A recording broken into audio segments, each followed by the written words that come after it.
Imagine a gas that on Earth is largely generated by biological activity suddenly detected on Mars. Intriguing, isn't it? This is the enigma of Martian methane. It's sporadic, elusive, and yet its presence in the Martian atmosphere has been confirmed. On Earth, methane is largely a byproduct of life, of biological activity. So does methane on Mars imply life? It's an enticing possibility. But here's the twist. Martian methane isn't always detectable. Its presence varies, adding a layer of complexity to this Martian mystery. Could non-biological processes be responsible for this methane? Perhaps. Geological processes like serpentinization could account for it. But then, why the intermittent detections? Is there a seasonal aspect to it? Or is it linked to changes in sunlight? The answers remain elusive. So, the enigma of Martian methane leaves us with an intriguing puzzle about the possibility of life on Mars. Water on Mars, it's a fact. But how much, for how long, and was it habitable? The red planet's history with water is a tale told by the land itself. You see, river valleys, dried-up lake beds, and mineral deposits all point to a time when Mars was a wetter world. But the precise extent and duration of this watery era? Those details are a bit murkier. While we know water played a significant role in Mars's past, pinning down a timeline and understanding the climatic conditions of this period is akin to piecing together a cosmic puzzle with many missing pieces. And then there's the question of life. Could this ancient Martian water have been a cradle for extraterrestrial organisms? As of now, we simply don't know. The history of water on Mars, thus, remains a deeply fascinating enigma. Did you know Mars once had a magnetic field similar to Earth's? But where did it go and why? Well, let's dive into it. Mars, our crimson neighbor, doesn't have a global magnetic field today. However, intriguing patches of magnetized crust scattered across the planet suggest that Mars once boasted a magnetic field comparable to Earth's. This magnetic field likely served as a protective shield, warding off solar radiation and safeguarding the Martian atmosphere.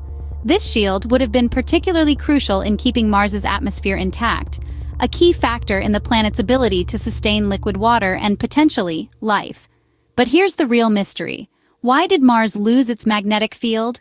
Theories abound, from internal dynamo shutdown to asteroid impacts, but the true cause remains elusive. Unraveling this enigma is no mere academic exercise. It's a vital key to understanding Mars's past and its potential to harbor life. So the fate of Mars' magnetic field is a crucial piece in the puzzle of the planet's history. Mars has a drastically different climate now compared to its past. But why did it change? And what does it mean for life? This question takes us to the heart of the Martian climate puzzle. The red planet once boasted a robust atmosphere, thick enough to keep liquid water from evaporating. Yet today, its thin, arid atmosphere barely clings to the planet, with most of it lost to space. So, what caused this dramatic shift? Scientists theorize that solar wind played a significant role. As Mars lost its magnetic field, it became vulnerable to solar particles, which gradually stripped away its atmosphere. This chain of events led to the drastic climate change we observe today. Understanding this climate evolution is crucial, as it provides insights into the planet's past and potential for habitability. Could Mars have supported life in its wetter, warmer past? And what does this mean for its future? The puzzle of Martian climate change, therefore, is a key to understanding Mars's past and future. Life on Mars, a notion that stirs the imagination. But could it be more than just science fiction? For years, the tantalizing possibility of life, past or present, has driven the exploration of Mars. Our celestial neighbor, with its ancient river valleys and lake beds, suggests a past where conditions may have been ripe for life as we know it. Microbial life, to be precise. We're not talking about green Martians here, but rather tiny organisms that could have survived in Mars's harsh climate. Yet, despite promising conditions in its ancient past, we've found no definitive evidence of life. Every probe sent, every rock examined, adds to a body of research that is yet to yield a clear answer. Indeed, the search for life on Mars is not just about finding extraterrestrial microbes. It's about understanding the possibilities and limits of life in the universe. Thus, the quest for life on Mars remains one of our most profound scientific endeavors. Seasonal dark streaks on Mars' slopes. Could they be signs of flowing water? These intriguing features, known as recurring slope linii, or RSL, are a fascinating spectacle of Martian topography. They're not just ordinary streaks, but they're seasonal, appearing during warmer times and vanishing as temperatures drop. Theories about their origin are as myriad as the streaks themselves. Some researchers suggest they are caused by the flow of briny water just beneath the surface. If true, this could transform our understanding of Mars's current water cycle and even its potential to harbor life. However, not all are convinced. Alternate theories propose they could be the result of dry, granular flows or even a complex interplay of frost and surface instability. The exact source and mechanism of these seasonal flows remain hot topics of debate in the scientific community. The enigmatic seasonal flows on Mars, therefore, add another layer to the planet's mysteries. Mars' two moons, Phobos and Deimos, hold mysteries of their own, but what are they? These petite celestial bodies, smaller than our own moon, present a conundrum that has puzzled astronomers for years. Their origin remains a subject of intriguing debate. Are they captured asteroids drawn in by Mars' gravitational pull, or are they remnants of a larger body that disintegrated in a catastrophic event? These aren't just idle questions. The answers could provide valuable insights into the history of Mars and the dynamics of our solar system. For instance, if Phobos and Deimos are indeed captured asteroids, that might indicate a denser asteroid belt in the past. On the other hand, if they originated from a larger body's disintegration, it could imply a violent event in Mars's history, potentially reshaping our understanding of the red planet's past. So, even Mars's moons add to the planet's intriguing set of enigmas. Mars is home to some of the largest geological structures in the solar system, but how did they form? This question takes us down a fascinating path of extraterrestrial geology. The red planet boasts Olympus Mons, the tallest volcano known to us, stretching almost 3 times the height of Mount Everest. Then there's Valles Marineris, one of the largest canyons in the solar system, so vast it could stretch from New York to Los Angeles. But the story of their formation is only partially understood. The volcanic history of Mars suggests a planet riddled with explosive activity, creating colossal mountains like Olympus Mons. On the other hand, Valles Marineris, a canyon system that dwarfs our Grand Canyon, hints at the planet's tectonic activity. Yet many questions remain. What fueled Mars's volcanic past?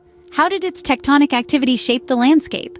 The geological wonders of Mars, then, are yet another testament to the planet's intriguing past. The thought of humans setting foot on Mars is no longer a distant dream, but can Mars support human life?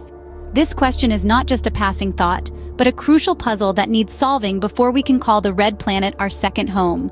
The first question that comes to mind is about resources. Water in particular is vital for human survival. Mars, with its icy poles and evidence of a watery past, does offer some hope. But can we access and process this water efficiently for drinking, growing food, and creating breathable air? And what about other essential resources, like materials for constructing habitats and fuel for energy?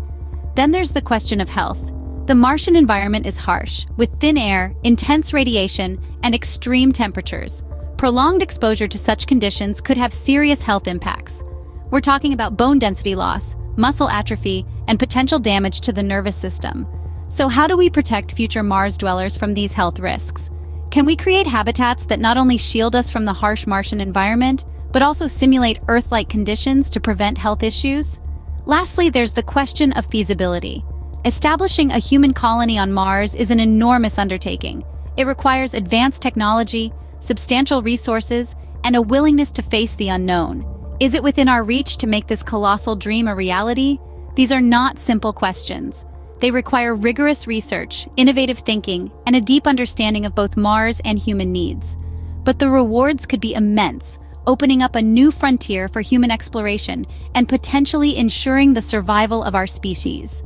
With the prospect of human colonization, Mars's mysteries become not just scientific curiosities, but questions of survival and the future of humanity. As we ponder the idea of human colonization, another fascinating concept enters the stage: terraforming Mars. Terraforming, essentially, is the hypothetical process of deliberately modifying the atmosphere, temperature, surface topography, or ecology of a planet to make it habitable by Earth-like life. But can we, in the foreseeable future, transform the red planet into a second Earth? The process of terraforming Mars would involve 2 main steps: building up the Martian atmosphere and raising the planet's temperature. The first step could be achieved by releasing the planet's vast stores of carbon dioxide to thicken the atmosphere, which would also help to trap heat and warm the planet. However, recent studies suggest that there may not be enough accessible carbon dioxide on Mars to achieve this. The second step Warming the planet could be done by introducing greenhouse gases to trap solar heat, yet this process would take centuries, if not millennia. On top of these challenges, there are ethical questions to consider. Do we have the right to alter an entire planet, potentially destroying existing ecosystems or undiscovered life forms? Despite these immense challenges, the idea of terraforming Mars is a testament to human ingenuity and our relentless pursuit of knowledge and exploration. It's a grand vision that forces us to push the boundaries of what we believe is possible. Whether it's a distant dream or a future reality, one thing is certain: our fascination with Mars and its mysteries continues to fuel our journey into the cosmos. Scene 11. End Sting. Thank you for watching. Don't forget to leave your comments and subscribe to our channel. As we continue to unravel the mysteries of Mars, we invite you to join us on this exciting journey. Stay curious, stay inspired, and as always, keep looking up.